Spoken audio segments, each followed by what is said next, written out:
Quanti chilometri ho fatto soltanto per il panorama?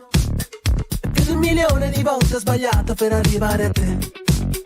E con le tue labbra che giocano con la gomma americana, e poi mi sospiri qualcosa. Sembra un po' un déjà vu, ci vediamo stasera.